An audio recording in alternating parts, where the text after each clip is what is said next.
ANC National Working Committee is meeting this afternoon. Our reporter Zianda Ngobo is there and joins me now live. Zianda, good to catch up with you again. Any developments since our last conversation? So we're still outside the entrance to the venue of that NWC meeting, which is expected to start at around 2 o'clock today. But we're not outside alone, because there's now a picket that has been planned, which will be led then by someone who's a strong supporter of former President Jacob Zuma, and one who I'd say is a detractor of President Cyril Ramaphosa. That's Mr. Carl Niehaus. You are here. You're already carrying a placard saying Ramaphosa must go. I suppose my first question to you is, why must he go, and why are you doing this now? Well, I'm not just doing it now. I've done it for more than a year.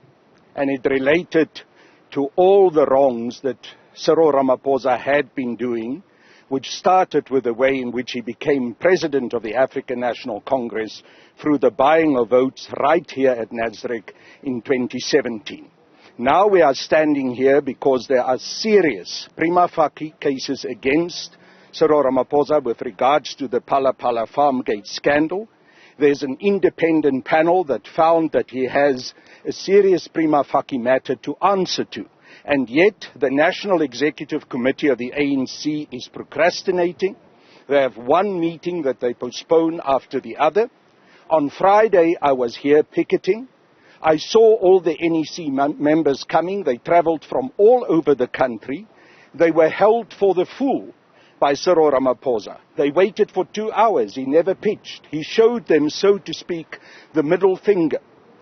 I'm here today, and other members of Umkhonto we Sizwe Military Veterans Association will join me, to demand from this dithering National Executive Committee of the ANC to finally show backbone, to fire Cyril Ramaphosa, to make sure that they regain the dignity of the African National Congress, and also save our country from the infamy that Cyril Ramaphosa has plunged us into. If you're saving the country from infamy and corruption, then you surely should have also been picketing outside NEC meetings to call for those implicated in the State Capture Commission findings to also resign. That surely would have also impugned the organization, no? You know very well what my view is about the State Capture Commission.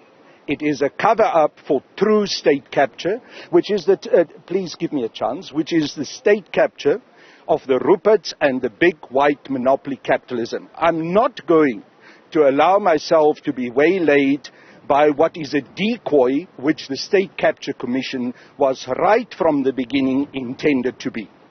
Some would say that you're actually not doing this as a matter of principle, but it's also just another extension of the internal factional battles, because if this was about principle, you would have provided evidence, as you are claiming, that the State Capture Commission was just a cover-up by the Ruperts. Where's the evidence of that?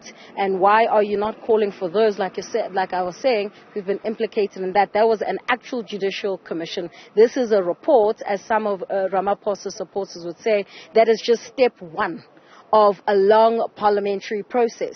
There was evidence provided to the State Capture Commission by Brian Molefe, by Marcelo Koko and many others.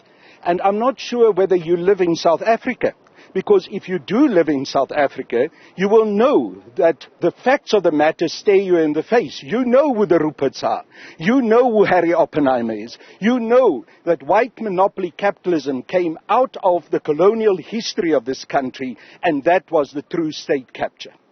If President Cyril Ramaphosa is recalled by the organization, who do you want to see being caretaker president? I'm not going to deal with that. That is a matter that the National Executive Committee of the ANC within the democratic processes of the African National Congress will deal with. What I'm dealing with here is that Cyril Ramaphosa must go, because he is clearly bad for the ANC and bad for this country, and we need to save both from his insidious actions. Do you think this NEC actually has a plan? I don't know if they have. They've come and go. As I said, they had one meeting after the other that they postponed. I get the impression that they are dithering. That's why I'm standing here, and other comrades will join me, to give them the message that they better pull up their socks, they better get their act together. They better grow a backbone and get rid of Cyril Ramaphosa.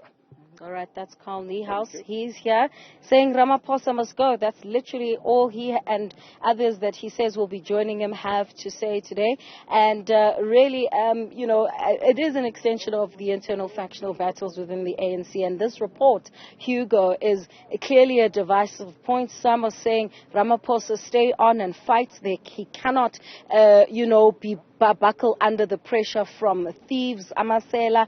And whilst there are others who are saying, well, in fact, this Pala Farmgate scandal is too much trouble for what it's worth. The president should do the ANC and the rest of the country a favor and step aside. But that National Working Committee will be sitting at 2 o'clock. Really, that's why that meeting on Friday of the NDC was postponed, to allow for officials to process this report. How they process this report will be very critical, especially since, Hugo, the Integrity Committee has not concluded its own report into Pala, and that report would likely be more influential with regards to how the ANC-NEC goes forward. But this structure is very critical because also the top officials of the organizations form part of that NWC. They'll also have a say on what needs to happen and will likely influence the tone of the NEC's meeting tomorrow at 10 o'clock at this very venue.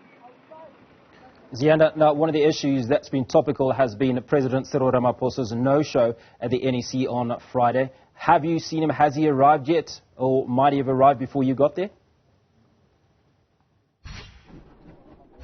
Well, the president wouldn't arrive that early. The meeting is only scheduled for 2 o'clock. We're expecting officials to start arriving only just after, 1:30, and then we're told that we'll be called in to have a photo opportunity.